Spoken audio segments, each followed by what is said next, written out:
What's going on, world? Coming at you guys again. We got another quick video. The path back to divinity. Let's talk about it.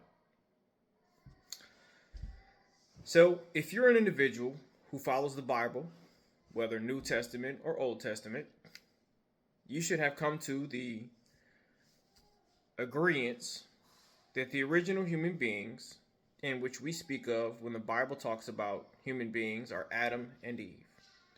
And if you follow the text, if you follow the script, it says that Eve was created from Adam's rib. Now, when you apply that realistically, that would mean that Eve was created from Adam's DNA, which makes Adam and Eve so closely related in DNA that for them to have children, which we know are Cain and Abel, it would be of the equivalency of you and your biological brother or sister having children, which means that Cain and Abel were intellectually disabled. They were a product of incest. Now, this is the normative application of practice, because Adam and Eve weren't technically the first human beings.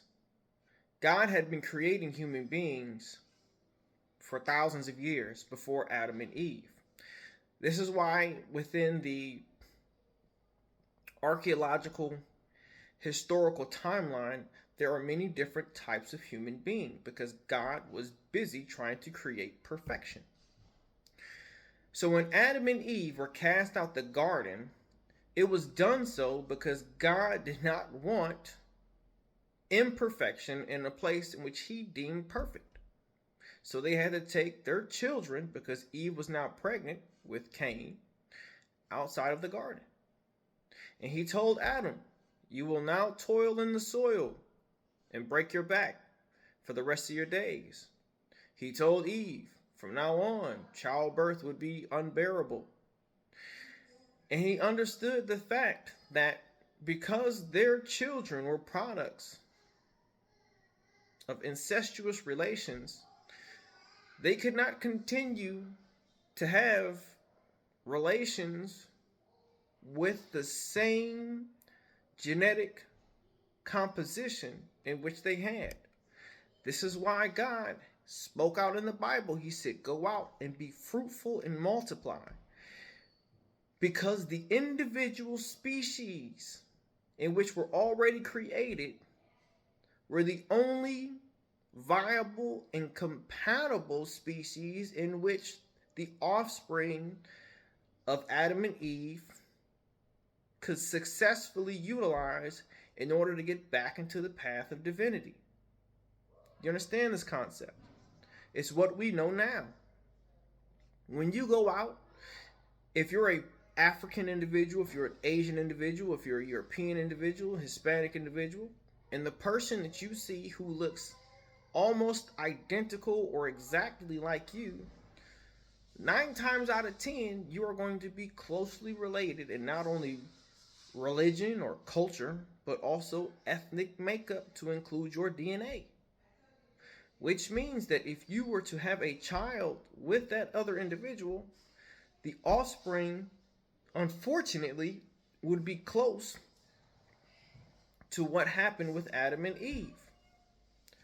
So when you talk about trying to practice the teachings of the Bible and Jesus Christ, when God said to be fruitful and multiply, he meant this on the basis of having interracial relationships. This is the only way path moving forward to go back into the path of divinity. Now, you as an individual can have reflection upon yourself as well as your culture or religion to say that we are the most chosen, or we believe that we are the most superior. And that's a fallacy. Because just as you can look at yourself with all of the strong points in which you utilize to facilitate your own self sense of id, ego, or superego, there are other people who can point out your flaws. And that's the unfortunate reality. A crazy person or an insane person doesn't know that they're crazy. They don't know they're insane. It takes another individual from an external perspective to inform that individual of their shortcomings, of their deficiencies. So when we move forward, these are the things that we have to keep in mind. You know, it's said that everybody and everything has some form of balance. And the Chinese talk about this, yin and yang. So when we look at white people, for example, and we say that white people, some of them, not all of them, have a high probability of engaging in violent actions, then the counter proposal for them would be someone whom has little to no violent actions. That would be their most optimal partner to be with, because the offspring, the child that comes from that relationship, would have the capacity to be not as violent and not as peaceful. They'll have some form of middle ground, which makes the world safer for everybody moving forward. This is the path back to divinity.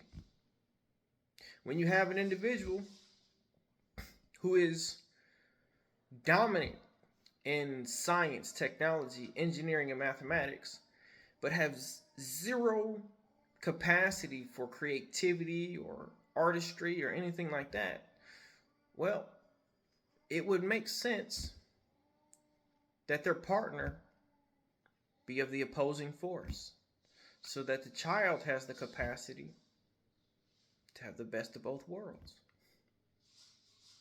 You know, these are the practices in which we must utilize in order to facilitate and foster a more equal ground for everybody. Because without the capacity and without the action of trying to facilitate and initiate and establish some form of perfection through compromise, sacrifice, and humility, we find ourselves at opposing, polarizing, extreme opposites. And this is what has kept us engaged in conflict and wars and violence throughout our entire history as a human species, regardless of when we were created by the Creator. We have more in common than we do have in division. But it takes an individual to sacrifice themselves in order to facilitate and pursue growth and prosperity for the next generation. A lot of people look at my videos and they try to understand why I say what I say and why I put myself in this position. Because it's not about me. It's about the next generation, the generation after that. Ashes to ashes and dust to dust. This all goes away. The only thing that you can do as a human being is to try to facilitate and foster a better tomorrow for other people, even at your own expense. And that is the teachings of Jesus Christ. To turn the other cheek, two wrongs don't make it right. Hopefully this message finds you. Be blessed. Praise God. And always think of your neighbor. Because at the end of the day, it is very difficult to try to fathom walking in someone else's shoes when you haven't the experience yourself.